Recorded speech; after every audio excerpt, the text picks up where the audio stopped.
24শে জুলাই মহানায়ক উত্তম কুমারের ৪৬তম মৃত্যুবার্ষিকী। মাত্র ৫৩ বছর বয়সে হৃদরোগে আক্রান্ত হয়ে চলে যান তিনি। অথচ প্রায় ৫ দশক পরেও উত্তম ক্যারিশমা সমানভাবে বাঙালির মননে গেঁথে রয়েছে। তার উপস্থিতি, তার অভিনয়, তার আকর্ষণ সব কিছুই যেন আজ বাঙালির কাছে অমলিন। এমন আকস্মিকভাবে তিনি যে চলে যাবেন তা হয়তো কেউ কল্পনাও করতে পারেননি।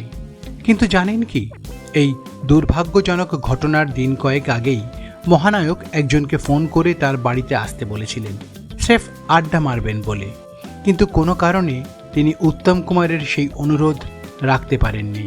তাই জীবনের শেষ দিন পর্যন্ত সেই আক্ষেপ ছিল তাঁরও। কে তিনি বলবো, তাই সঙ্গে থাকুন, আর ভালো লাগলে অবশ্যই শেয়ার করুন।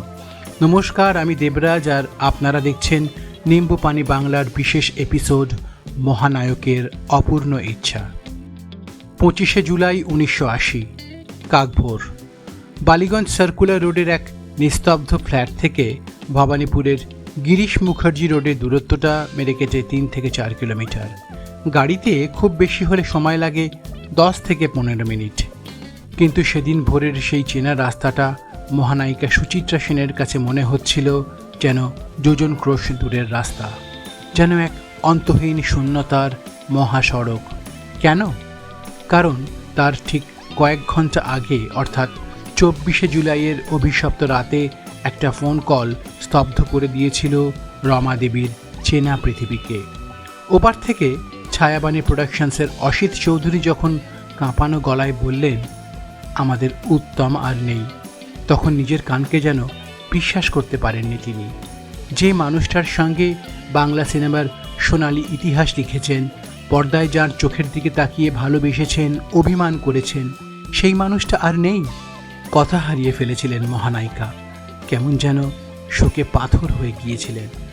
অথচ তার কিছুদিন আগেই তো অরুণ, অর্থাৎ আমাদের সবার প্রিয় মহানায়ক, ফোন করেছিলেন রমাদেবীকে। আলো আমার আলো সিনেমাটি দেখে শিশুর মতো আনন্দে বলেছিলেন, রমা, তোর অভিনয় দারুণ হয়েছে রে, একবার দেখা করবি? চলে আয় না বিকেলে আজ আমাদের বাড়িতে, আড্ডা মারা যাবে। কিন্তু নিয়তির কি নিষ্ঠুর পরিহাস, কাজের ব্যস্ততায় সেদিন আর যাওয়া হয়নি সুচিত্রা সেনের। ২৫ তারিখ সকালে ভাবছিলেন আজ একবার ফোন করে উতুর খবর নেবেন, অনেক দিন দেখা না হওয়া গৌরী দেবীর সঙ্গেও গল্প করবেন। কিন্তু উতু আর সেই সময় দিলেন না। চিরদিনের মতো শুটিং প্যাক আপ করে চলে গেলেন এক না ফেরার দেশে। হার্ট অ্যাটাক হলে সাধারণত কেউ ঝিমিয়ে পড়েন, কেউ যন্ত্রণায় কাতরাতে থাকেন, কিন্তু উত্তম কুমার ওই অবস্থাতেও ক্যামেরার সামনে তখন জীবনের শেষ শট দিচ্ছেন। তারিখটা ছিল ২৩শে জুলাই ১৯৮০ সাল। সলিল দত্ত পরিচালিত ওগবধূ সুন্দরী ছবির শেষ দিনের শুটিং চলছিল তখন। হঠাৎ হৃদরোগে আক্রান্ত হন তিনি, কিন্তু অসাধারণ পেশাদারিত্বে সেটা কাউকে বুঝতে না দিয়ে অভিনয় শেষ করেন। তারপর সেট থেকে সরাসরি একটি বেসরকারি হাসপাতালে তাকে নিয়ে যাওয়া হয়। সেখানেই আরও কয়েকবার হার্ট অ্যাটাক হয় উত্তম কুমারের। প্রয়োজনীয় একটি ইঞ্জেকশনের অভাবে চিকিৎসকদের সব চেষ্টা ব্যর্থ হয় বলেই জানা গিয়েছিল। গোটা শহর তোলপাড় করেও সেই রাতে নাকি পাওয়া যায়নি সেই ইঞ্জেকশন। মৃত্যুশয্যায় শুয়ে শেষবারের মতন গৃহচিকিৎসক ডাক্তার সুনীল সেনের হাত ধরে উত্তম কুমার আবারও বলেছিলেন, আমাকে বাঁচান। কিন্তু সময় ফুরিয়ে এসেছিল। ২৪ জুলাই রাতে চিরনিদ্রায় চলে যান মহানায়ক। কিন্তু তার শেষ ইচ্ছেটা অপূর্ণই থেকে যায়। যদিও রমাদেবী শেষবারের মতো একবার উত্তম কুমারের মুখোমুখি হয়েছিলেন ঠিকই, তবে সেটা মৃত্যুর পরে। ২৫শে জুলাই প্রিয় বন্ধুর সঙ্গে শেষ দেখা করতে রোদ চশমা পরে গিরিশ মুখার্জি রোডের বাড়িতে গিয়েছিলেন সুচিত্রা সেন। মালাও দেন উত্তমের মরদেহে ওই শেষবার। ২৪শে জুলাই রাতেই হাসপাতাল থেকে মহানায়কের মরদেহ ময়রা স্ট্রিটের পরিবর্তে নিয়ে যাওয়া হয় তাঁর গিরিশ মুখার্জি রোডের বাড়িতে। পরের দিন ভোরে সুচিত্রা সেন যখন সেই চেনা বাড়িতে পৌঁছলেন, বাড়িটাকে যেন চেনাই যাচ্ছিল না। কান্নার রোলে ভারী ছিল চারপাশ। ভেতরে শুয়ে আছেন তার পর্দার চিরশাখা, অলোক, কৃষ্ণেন্দু, মহেন্দ্র, দিব্যেন্দু। না, সেদিন তিনি ছিলেন শুধুই তাঁর প্রিয় উত্তম, তার চিরকালের প্রিয় বন্ধু উতু, মরদেহের পাশে ঠায় বসে গৌরী দেবী।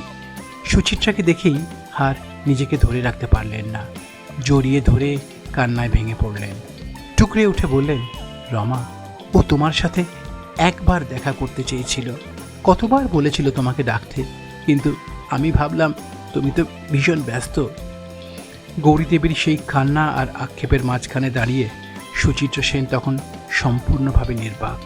যে মানুষটার উপর কারণে অকারণে সেটে রাগ করতেন, অদ্ভুত সব আবদার করতেন, যার সঙ্গে টক্কর দিয়ে অভিনয় করতেন, আজ সে সব কথার ঊর্ধ্বে।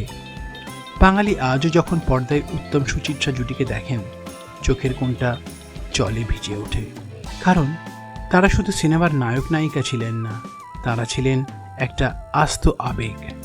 আর 24শে জুলাইয়ের সেই রাত আপামর বাঙালি সেই আবেগের একটা বড় অংশকে চিরকালের মতো একলা করে দিয়েছিল, হয়তো সুচিত্রা সেনকেও। প্রতিবেদনটি ভালো লাগলে শেয়ার করতে ভুলবেন না। আর মহানায়কের জীবনের এরকম অনেক অজানা গল্প শুনতে হলে অবশ্যই সাবস্ক্রাইব করুন নিম্বপানি বাংলা।